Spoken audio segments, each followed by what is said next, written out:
नमो नारायण। राधे राधे। श्रीमद् भगवद गीता के तृतीय अध्याय के 38वें श्लोक में भगवान श्री कृष्ण अर्जुन से कहते हैं, जो कर्मयोग का सिद्धांत है, कि धूमे नाव्रियतो अग्नि यथा दर्शो मलेन च यथोल्बेनामृतो गर्भ तथा तेनेदमावृतम। कहते हैं, हे अर्जुन, जैसे धुएं से अग्नि और मैल से दर्पण ढका रहता है, जैसे जेर में गर्भ ढका रहता है, ऐसे ही उस कामना के द्वारा यह ज्ञान, जो कामना है, जो मोह है, उसके द्वारा यह ज्ञान अर्थात विवेक ढका हुआ रहता है। धूमे ना बृहते अग्नि, इसका भावार्थ यह है कि जैसे धुएं से अग्नि ढकी रहती है, ऐसे ही कामना से मनुष्य का विवेक ढका रहता है, अर्थात स्पष्ट प्रतीक विवेक नहीं होता। विवेक बुद्धि में प्रकट होता है। बुद्धि तीन प्रकार की होती है, सात्विकी, राजसी और तामसी। सात्विकी बुद्धि में कर्तव्य का ठीक ठीक ज्ञान होता है, राजसी बुद्धि में कर्तव्य का ठीक ठीक ज्ञान नहीं होता, और तामसी बुद्धि में सब वस्तुओं का विपरीत ज्ञान होता है। तो राजसी वृत्ति में ठीक ठीक ज्ञान होता है, राजसी में और तामस सात्विकी में ठीक ठीक ज्ञान, राजसी में ठीक ठीक ज्ञान नहीं होता, और जब तामसी वृत्ति होती है तो विपरीत ज्ञान होता है। कामना उत्पन्न होने पर सात्विकी बुद्धि भी धुएं से अग्नि के समान ढक जाती है, और फिर राजसी और तामसी बुद्धि का तो कहना ही क्या है। सांसारिक इच्छा उत्पत्ति होते ही परमार्थिक मार्ग में धुआं हो जाता है। अगर इस अवस्था में सावधानी नहीं हुई तो कामना और अधिक बढ़ जाती है, और कामना बढ़ने पर तो परमार्थिक मार्ग में अंधेरा ही अंधेरा हो जाता है। उत्पत्ति विनाशील जड़ वस्तुओं में प्रियता, महत्ता, सुखरूपता, सुंदरता, विशेषता दिखने के कारण ही उसकी कामना पैदा होती है। यह कामना ही मूल में विवेक को ढकने वाली है। अन्य शरीरों की अपेक्षा मनुष्य शरीर में विवेक विशेष रूप से प्रकट है, किंतु जड़ पदार्थों की कामना के कारण यह विवेक काम नहीं करता। कामना उत्पन्न होते ही विवेक धुंधला हो जाता है, और धुएं से ढकी रहने पर भी अग्नि काम कर सकती है। ऐसा ही साधक कामना पैदा होने से सावधान अगर हो जाए तो उसका विवेक काम कर सकता है। प्रथम अवस्था में कामना को नष्ट करने का सरल उपाय यह है कि कामना उत्पन्न होते ही साधक विचार करे कि हम जिस वस्तु की कामना करते हैं वह वस्तु हमारे सदा सदा पास रहने वाली नहीं है। वह वस्तु पहले भी हमारे साथ नहीं थी और बाद में भी हमारे साथ नहीं रहेगी, अतः बीच में ही उस वस्तु का हमारे से निरंतर वियोग हो रहा है। ऐसा विचार करने से कामना नहीं रहती। यथा दर्शो मलिन च, जैसे मैल से ढक जाने पर दर्पण में प्रतिबिंब का दर्शन नहीं होता, स्पष्ट दिखाई नहीं देता, बंद हो जाता है, ऐसे ही कामना का वेग बढ़ने से मैं साधक हूँ, मेरा यह कर्तव्य और यह अकर्तव्य है, यह ज्ञान नहीं रह जाता। अंतःकरण में नाशवान वस्तुओं का ज़्यादा महत्व हो जाने से मनुष्य उन्हीं वस्तुओं के भोग और संग्रह की कामना करने लगता है। यह कामना ज्यों ज्यों बढ़ती है त्यों ही त्यों मनुष्य का पतन होता है। सांसारिक वस्तुओं का महत्व ज्यों का त्यों कम होगा, त्यों ही त्यों परमात्मा महत्व साधक के अंतःकरण में बढ़ेगा। सांसारिक वस्तुओं का महत्व सर्वथा नष्ट होने पर परमात्मा का अनुभव हो जाएगा और कामना सर्वथा नष्ट हो जाएगी। यथोल्बेनावृतो गर्भः, जैसे दर्पण पर मैल आने से उसमें अपना मुख नहीं दिखता, यह दर्पण है, ऐसा ज्ञान तो रहता है, परंतु जैसे जेर माने जो गर्भाशय गर्भ पर झिल्ली पड़ी हुई है, उसके ढकने से बालक का पता नहीं चलता कि लड़का है कि लड़की, ऐसे ही कामना की तृतीय अवस्था में कर्तव्य का पता नहीं चलता, यानी विवेक पूरी तरह ढका रहता है। विवेक ढक जाने से कामना का वेग बढ़ता है। कामना में बाधा लगने से क्रोध उत्पन्न होता है, और फिर उसमें सम्मोह उत्पन्न होता है। सम्मोह से बुद्धि नष्ट होती है, और बुद्धि नष्ट हो जाने पर मनुष्य करने योग्य कार्य नहीं करता, और झूठ, कपट, बेईमानी, अन्याय, पाप, अत्याचार आदि न करने योग्य कार्य करने लगता है। ऐसे लोगों को भगवान मनुष्य भी नहीं कह सकते, कभी नहीं कहते। परंतु जो मनुष्य कामना को ही सुख का कारण मानकर उसका आश्रय लेते हैं और कामना को त्याज नहीं मानते, वे कामना को पहचान ही नहीं पाते। परंतु परमार्थ में रुचि रहने के कारण साधन करने वाले पुरुष इस कामना को पहचान लेते हैं। जो कामना को पहचान लेता है वही कामना को नष्ट भी कर सकता है। वास्तव में कामना उत्पन्न होने के बाद उसके बढ़ने का क्रम इतनी तेजी से होता है कि उसका उपर्युक्त 3 अवस्था में कहने में तो देर लगती है, पर कामना के बढ़ने में देर नहीं लगती। कामना बढ़ने पर अनर्थ परंपरा ही चल पड़ती है। संपूर्ण पाप, संताप, दुख आदि कामना के कारण ही होते हैं व्यक्ति में। अतः मनुष्य को चाहिए कि वह अपने विवेक को जागृत रखकर कामना को उत्पन्न ही न होने दे। यदि कामना उत्पन्न हो जाए तो भी उसे प्रथम द्वितीय अवस्था में नष्ट कर दे, तीसरी अवस्था न आने दे। धुआं दिखाई देने से यह सिद्ध होता है कि वहाँ अग्नि है। अगर वहाँ अग्नि न होती धुआं कहाँ से आता। जिस प्रकार धुएं से ढकी होने पर भी अग्नि होने का ज्ञान, मैल से ढके होने पर दर्पण का ज्ञान, जेर से ढका होने पर गर्भ का ज्ञान सबको होता है, उसी प्रकार काम से ढका होने पर विवेक का ज्ञान भी सबको रहता है, पर कामना के कारण उसका उपयोग में नहीं आ पाता विवेक। तो परमात्मा की प्राप्ति में मुख्य बाधा क्या है? कहते हैं संसारिक पदार्थों का जो नाशवान हैं मानते हुए उन्हें ज़्यादा महत्व देना।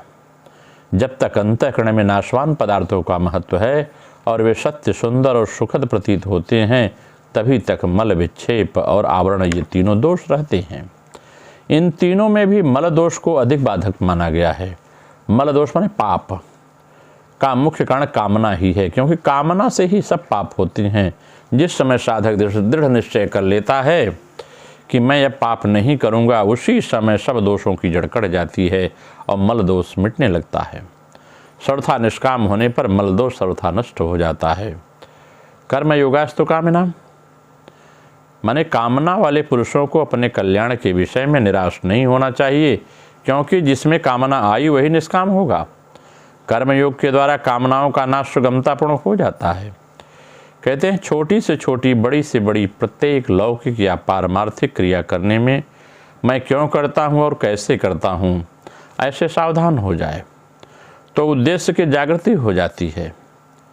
निरंतर उद्देश्य पर दृष्टि रहने से अशुभ कर्म तो होते ही नहीं, और शुभ कर्मों को भी आसक्ति तथा फलिच्छा त्याग करके करने पर निष्कामता का अनुभव हो जाता है और मनुष्य का कल्याण हो जाता है।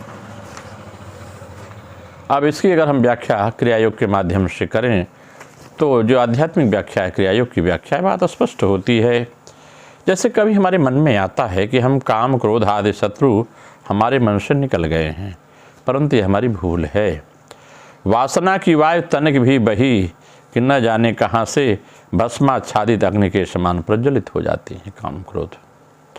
जीव के विवेक ज्ञान को वे ही नष्ट करते हैं। यदि क्रोध और काम न होते तो किसी के लिए आत्मदर्शन कठिन नहीं होता।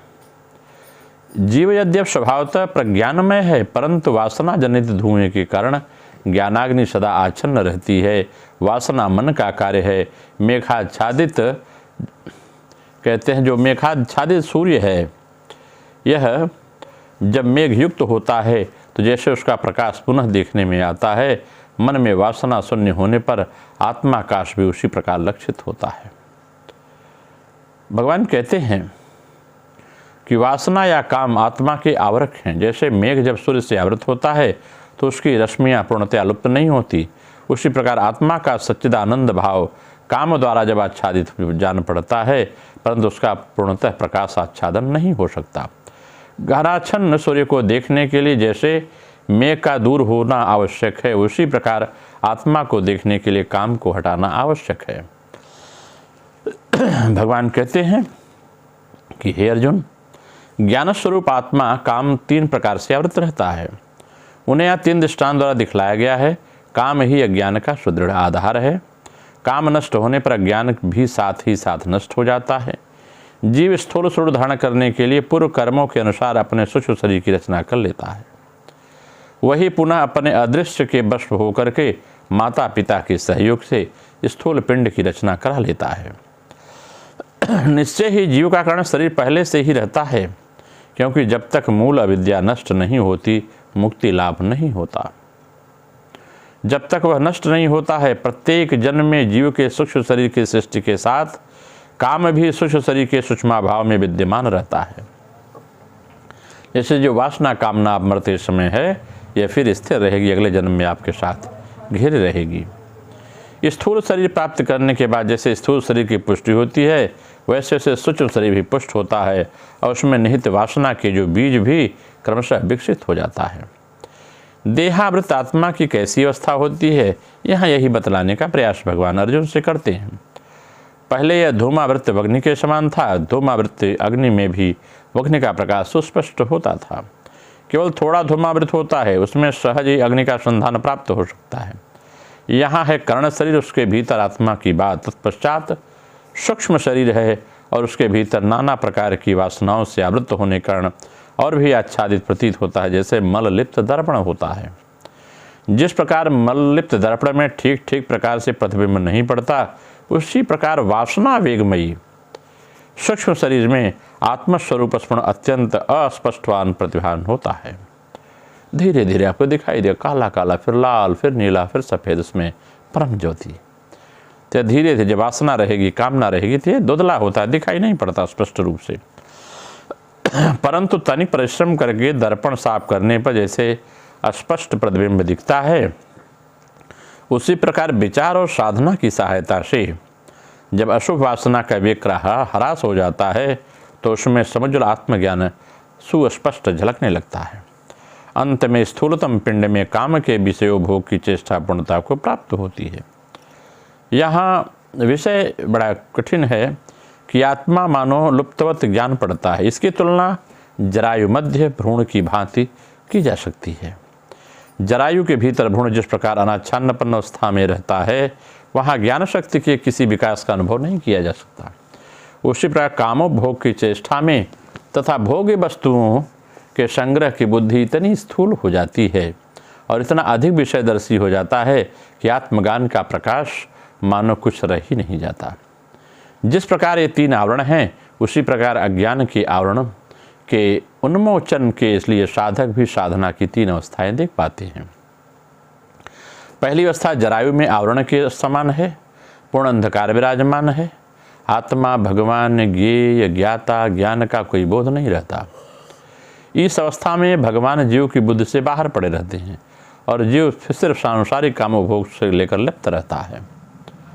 इस अवस्था में आत्मा की ज्ञान ज्योति संपूर्ण समाच्छादित होती है। यद्यप बहुत कहने सुनने पर कहीं साधन ग्रहण करता भी है तो भी कुछ नहीं कर पाता। साधना करने की इच्छा भी नहीं होती और करने का रस भी नहीं मिलता। इसके बाद इस स्तर को अतिक्रम कर जीव जब प्रकृत साधक हो जाता है, साध्य वश और साधना जब उसे अच्छी लगने लगती है, तब ज्ञान ज्योति के अंतराकाश भर जाता है। प्राण की साधना से जिह्वा ग्रंथि नष्ट होती है, हृदय ग्रंथि भी क्षीणतर हो जाती है। आत्मज्योति का विमल प्रकाश मन को आनंदित करने लगता है। जैसे दर्पण के मल को घिसते घिसते जैसे वह मल शून्य हो जाता है और तब जैसे उसका प्रतिबिंब दिखाई पड़ता है, ठीक उसी प्रकार साधना के प्रबल अभ्यास से मन जड़त्व से हटकर सूक्ष्म भाव की ओर अग्रसर होता है। तब फिर इस जड़ देह और उसकी चेष्टा की ओर मन का विशेष लक्ष्य आग्रह नहीं रहता। तब मन की मैल दूर हो जाती है, भीतर अनंत रूप भंडार का द्वार उन्मुक्त हो जाता है। अनाहत के नौबत खाने में कैसा मधुर वाद्य बजने लगता है। अद्भुत प्राण विमोहक बंशी ध्वनि में प्राण मन मुग्ध हो जाते हैं। दीर्घ घंटा ध्वनि से मन का आतंक मिट जाता है। आकाश में प्रकाशमान दिव्य चक्षु के समान आत्मज्योति के प्रकाश का अनुभव होता है। अनेक दिव्य दर्शन और देव दर्शन साधना की अवस्था में होते हैं, परंतु उस अवस्था में ही बहुत कुछ बाकी रह जाता है। उस समय की ज्ञान आत्मज्ञान अपनी महिमा से उद्भादित नहीं होता। साधक सदा के लिए अज्ञान पाश में मुक्ति नहीं पाते। उस समय और भी तीव्र साधना का प्रयोजन होता है, करना चाहिए।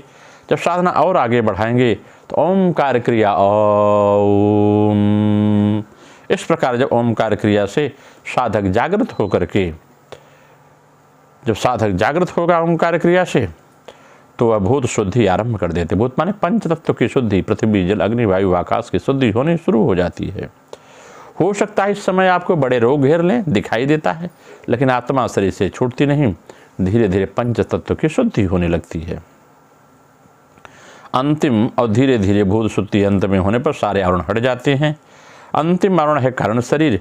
इसमें ही अनादि अज्ञान बीज निहित रहता है। इसके दूर होने से साधक बहुत दिन तक बहुत जन्म लग जाते हैं।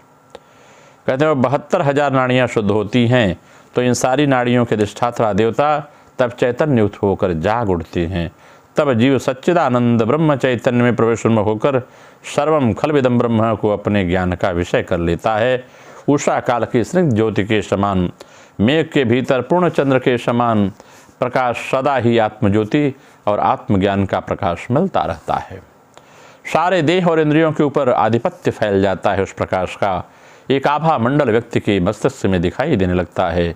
उसके चारों तरफ आभा मंडल घिरे रहता है। कूटस्थ के भीतर स्निग्ध उज्ज्वल शुभ्र ज्योतिर्मय चिदाकाश सुस्पष्ट होता है। बुद्धि यंत्रमुखी होकर आत्मस्वरूप में विलीन प्राय हो जाती है। सविकल्प समाधि सुदीर्घ और सुस्पष्ट भाव में विराजमान होती है। तभी अंतिम मरण करण शरीर अंस्तोन्मुख होकर के अनंत आत्म सत्ता में, अनंत चिद ज्योति में चिद दिन के लिए विलीन हो जाती है।